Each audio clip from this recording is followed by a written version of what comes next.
Good morning again. So now I will talk about the iron use in the perioperative periods. I have the same conflict of interest. The two questions are, when shall I give iron? Is it more before or after the surgery? As you already know, anemia is very frequent in the perioperative period, concerning a third of the patients. And this anemia is associated with an increased mortality by a factor 2. So we aim at reducing this anemia in the preoperative period.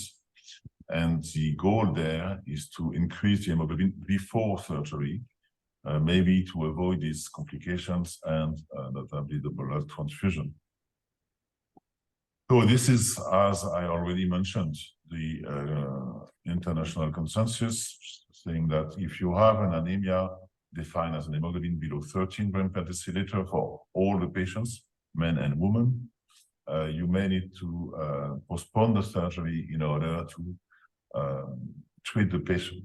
And to treat the patients, you will need to classify this anemia and define the treatments between the two main causes, which are the iron deficiency and the anemia of inflammation.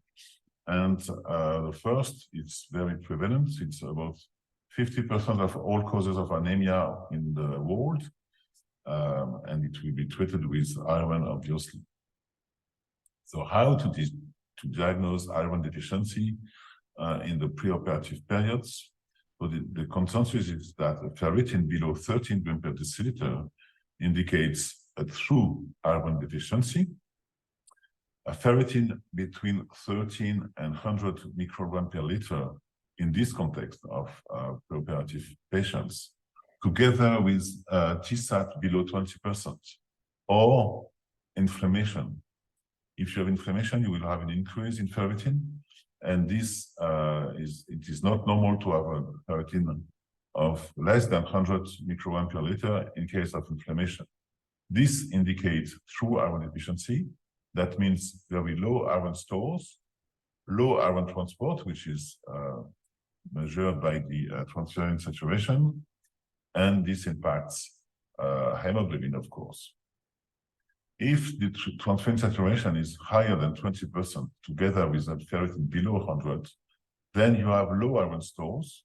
That means that the stores are low, but not low enough to impact the transport of iron. However, those patients will have very little iron to improve hemoglobin after surgery. If the ferritin is higher than 100 micrograms per liter, and you have a TSAT below 20% or inflammation, this could be functional iron deficiency. That means that, the iron stores are unknown, and there is a block to release the iron from the stores with a low transport iron, so a low TSAT. And to be sure that there is no iron deficiency, you should have together a ferritin higher than 100 and a TSAT higher than 20%. So to make it simple, you can say that a ferritin below 100 micrograms per liter is always indicative of treating patients. And when you look at the different surgeries, you can see here the prevalence of iron deficiency in black or low iron stores in white. And you can see that in median, it's 60% of the patients, so 2/3 of the patients have iron deficiency. Obviously, it is higher in colon cancer surgery or gynecological surgeries with patients having bleed before the surgery, so at a higher risk of iron deficiency. And if you combine the true iron deficiency and the low iron stores, it is 3/4 of patients who have iron deficiency prior to surgery. So then you will need to treat these patients So you may use IV or oral iron. And in fact, oral iron is efficient, but the absorption of oral iron is very low. It's under 10%. And you see here at day 1, 2, so it's a study of healthy volunteers with iron deficiency treated with oral iron, radioactive oral iron. So you may measure the absorption, and you can see that after each day, the absorption is decreased because there is a negative feedback for iron absorption in the gut. And so at the end, it's low, it's an absorption lower than 10%. And it's the same if you give it once a day or twice a day. So in these experiments, they separate patients to receive the iron every day or every alternate day. And you can see here that in green, every alternate day increases the absorption of oral iron.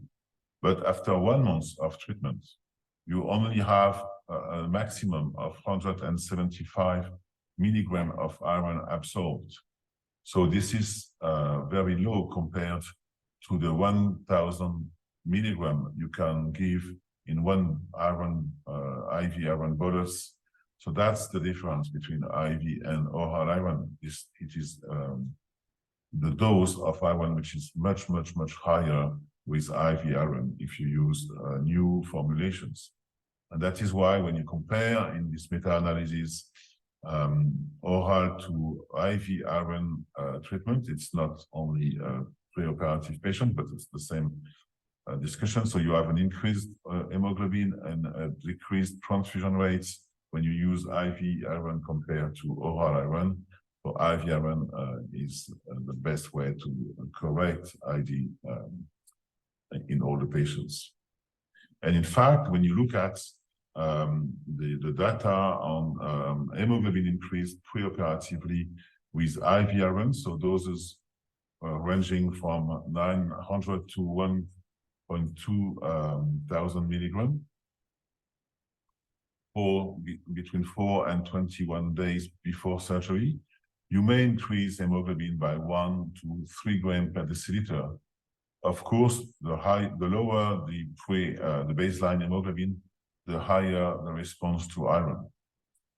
In red here, you have 2 studies that gave iron not based on iron deficiency, but just iron because of anemia. And you can see here that even there, you may increase the hemoglobin levels with by 0.5 to 1 gram per deciliter prior to surgery. But this may be not enough to prevent blood transfusion, and this PREVENT study published in the Lancet, so a little bit less than 500 anemic patients scheduled for major surgery, receiving IV iron 1,000 milligrams or placebo, and the primary endpoint of the study was blood transfusion, and it was non-significant. In fact, giving IV iron prior to surgery increased the hemoglobin, but not enough to reach the 13 grams per deciliter, which is the goal if you really want to avoid blood transfusion. But giving IV iron prior to surgery in anemic patients allow an improved hemoglobin in post-op periods, even at 6 months after surgery, by more than 1 gram per deciliter. And that may improve patients' recovery. And indeed, in this study, they had less readmission because of post-operative complications in the IV iron-treated patients compared to the placebo group. So 50% less readmission. But that could be also a goal of a PBM program to improve patients' outcome, even if you don't reduce the blood transfusion. In fact, if you really want to reduce blood transfusion, you may target an hemoglobin higher than 13 grams per deciliter. And as I already shown you, it is not the case when you give only IV iron to those patients. And we propose in a recent review that will be which is already available online, that if you want to avoid blood transfusion, and it is now well recommended for orthopedic surgery, cardiovascular surgery. You may need to give erythropoietin together with the IV iron to repress, to reduce hemoglobin. And it could be also needed for some patients if you want to only improve the preoperative hemoglobin for the patients in case of no iron deficiency, in case of anemia and inflammation, in case of anemia of chronic kidney disease. You may also need erythropoietin together with the IV iron. In all the cases, you have to balance the benefits risk of thrombosis in your patient and maybe ask the need for thromboprophylaxis. When you give erythropoietin, you should give IV iron together with it. As we already published, you can see here that giving IV iron together with the EPO, you will improve the response by more than 1 gram per deciliter.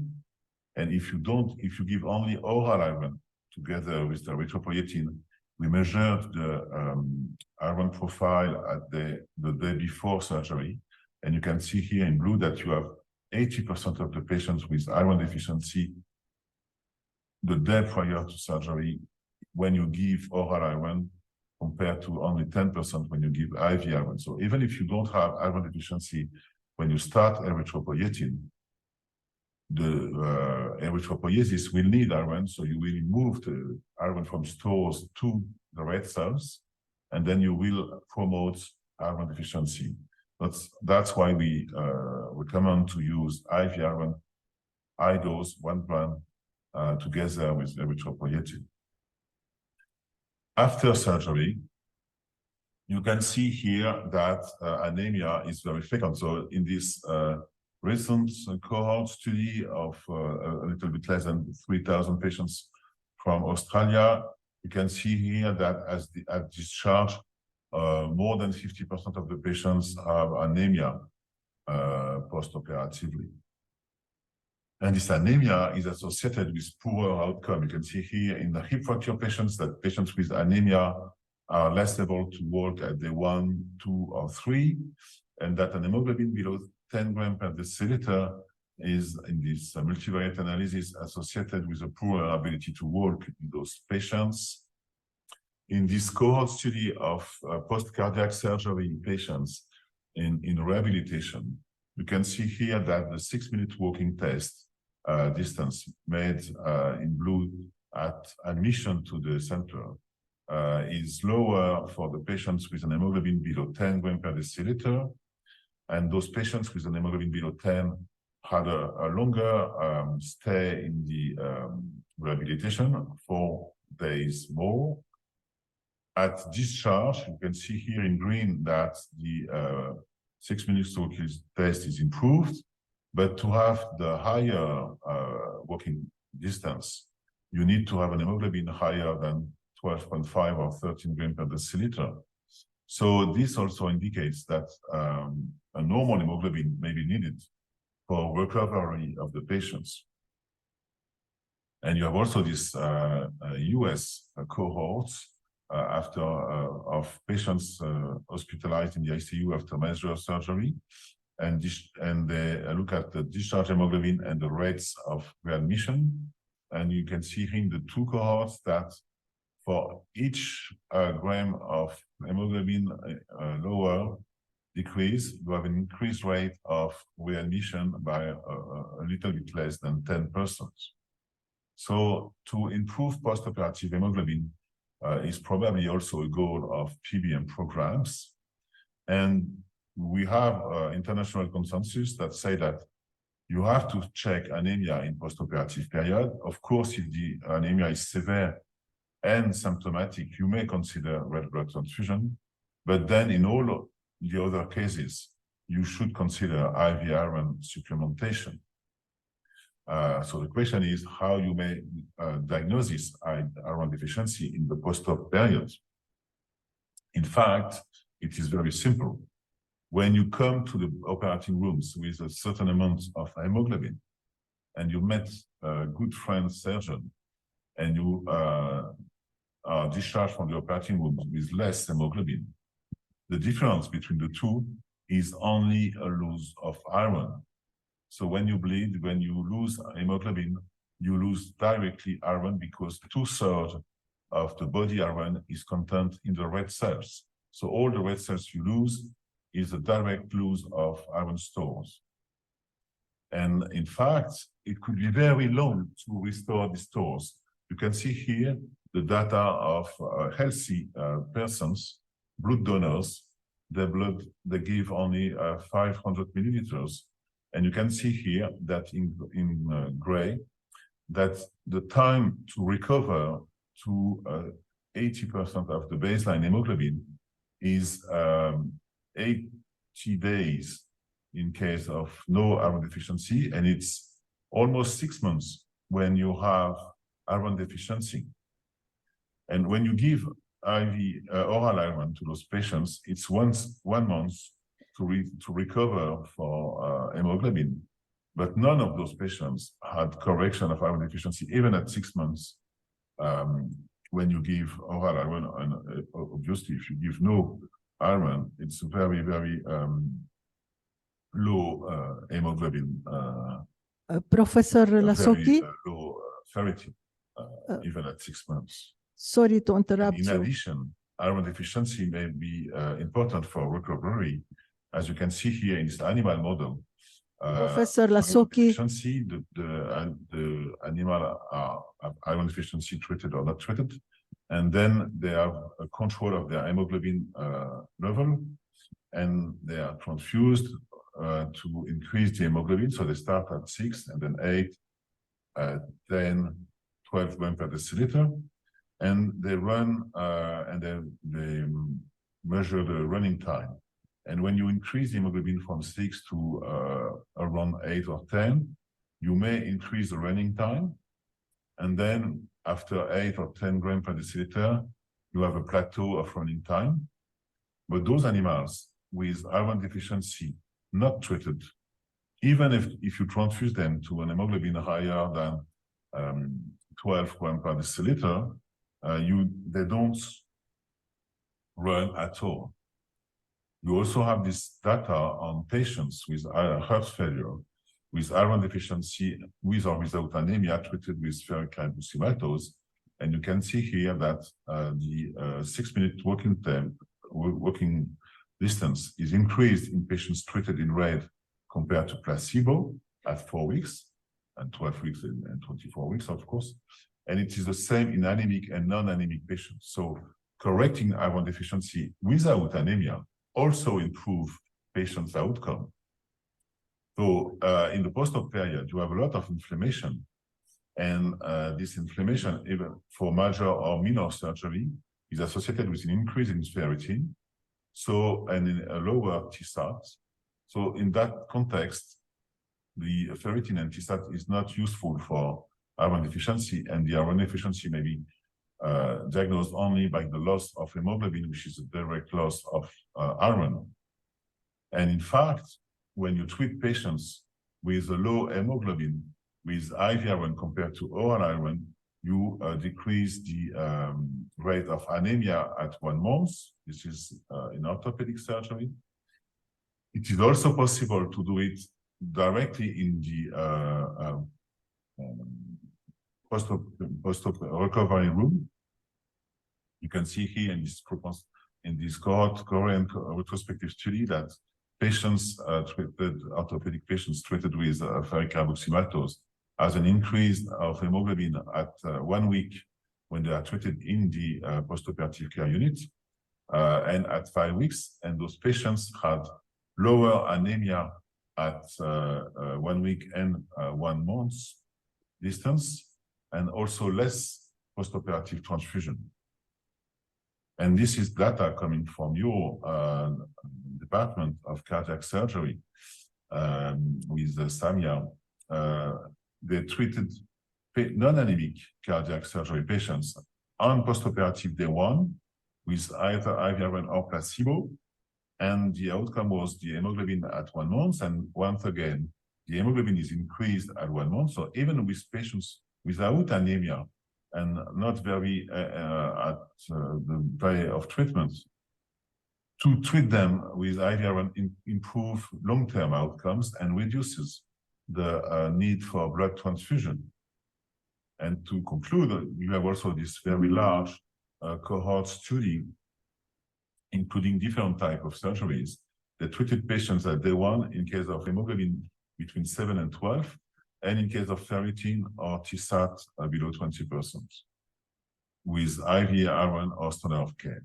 And indeed, all the patients are very low transferrin saturation, and all the patients have very high ferritin, as I said, I mentioned to you. So, in fact, they diagnosed the iron deficiency with low hemoglobin and not with this iron profile. Treatment of IV iron increased the 1 month hemoglobin, but most importantly, they reduced the transfusion rate, they reduced the infection rates, they reduced the length of stay by almost 4 days. And when they look at the physical fatigue at 4 weeks and 12 weeks, it was improved in the patients treated with IV iron compared to placebo. So really improving patients' outcome, not only transfusion or hemoglobin. The most striking point is that when you calculate the total iron deficiency for patients in the post-op period, it is usually more than 1,000 milligrams that is needed. So you may need new formulations in order to have higher dose. So to conclude, preoperative anemia is frequent and iron deficiency is the first cause, so should be treated. Preoperative iron is efficient to increase hemoglobin, both pre and post-operatively, and erythropoietin may be needed to reduce blood transfusion. And post-operative anemia is iron deficiency and should be treated. So thank you again for your attention. I expect you to come to Nata, and I'm available for. Thank you, Professor Lasocki, for this very nice, interesting presentation.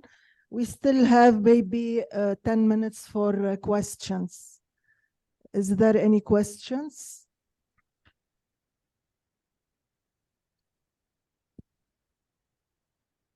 I have a question for Professor Lasocki concerning tranexamic acid. Is still efficient usually when you use it when bleeding happens, or it's really mandatory to use it in prophylaxis? What do you think? Yes, good morning, everyone. And once again, I'm very happy to be able to share some discussion with you, but I would obviously prefer to be with you in person. My heart is with you. So regarding tranexamic acid, now there are data, very clear data, that in cardiac surgery, in orthopedic surgery, you should use it prophylactically. In other surgeries, there are less evidences, and you can use it either prophylactically, but it's a grade B, when it's bleeding, and then it's a grade A. In every cases, when you look at the POISE-3 study, the last study on published in the New England, it's efficient prophylactically in mainly all the surgeries. So, by point of view, if your usual bleeding or if the patient have a decrease in hemoglobin, usually quite important for a type of surgery, it is worth to use it prophylactically as 1 gram at incision, and then you can repeat 1 gram in case of bleeding or not if there is no bleeding during surgery. Thank you.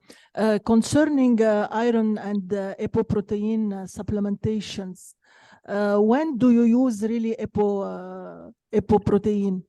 It is really for all the type of surgery, of cardiac surgery, or you have some types like aortic surgeries, for example?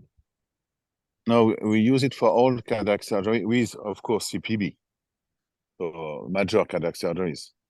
under CPB. We use it, and we have a transfusion rate of 16% for all the patients. So it's one part of the program, of course, but it's important to have a hemoglobin higher than 13 or 13.5 prior to the surgery in those cases.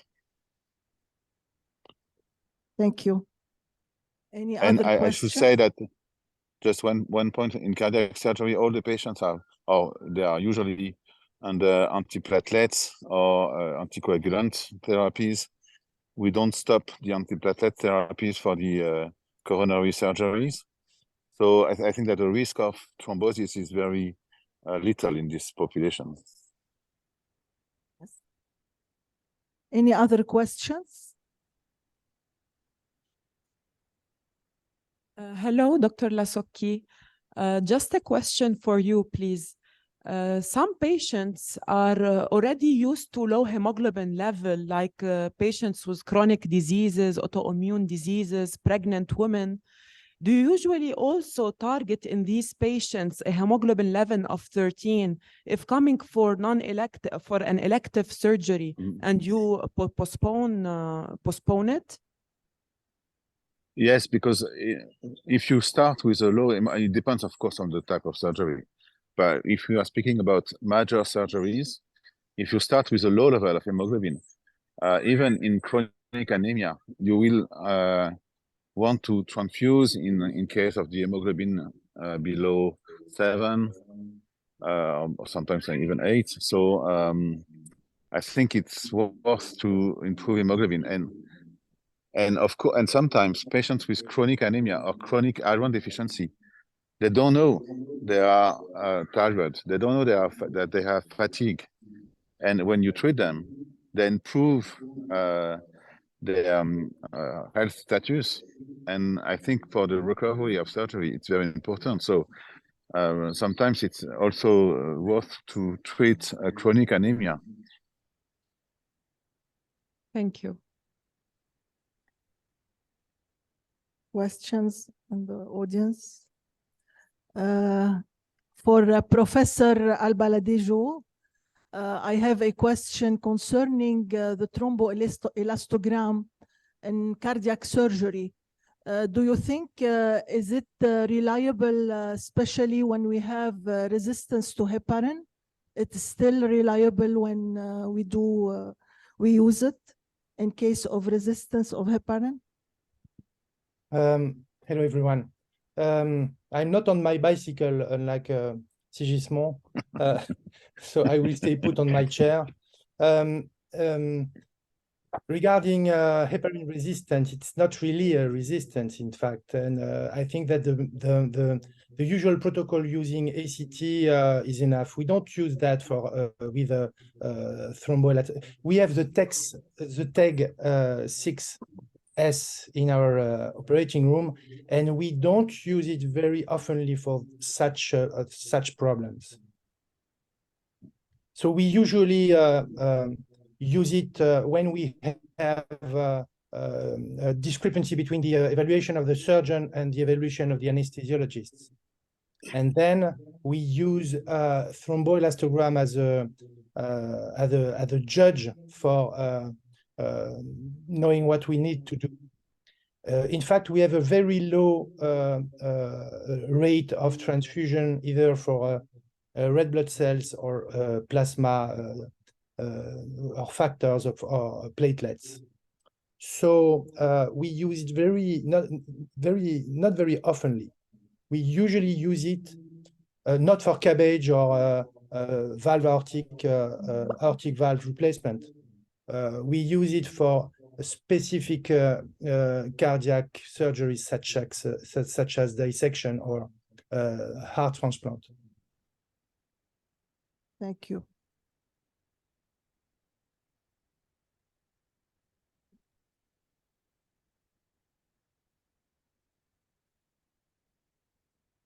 Okay, thank you, our dear speakers, for this session, and we close this session, and we will go to the opening session ceremony. Thank you.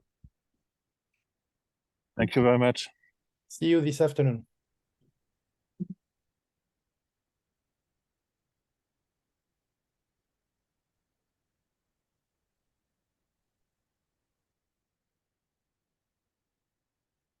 Thank you, doctors.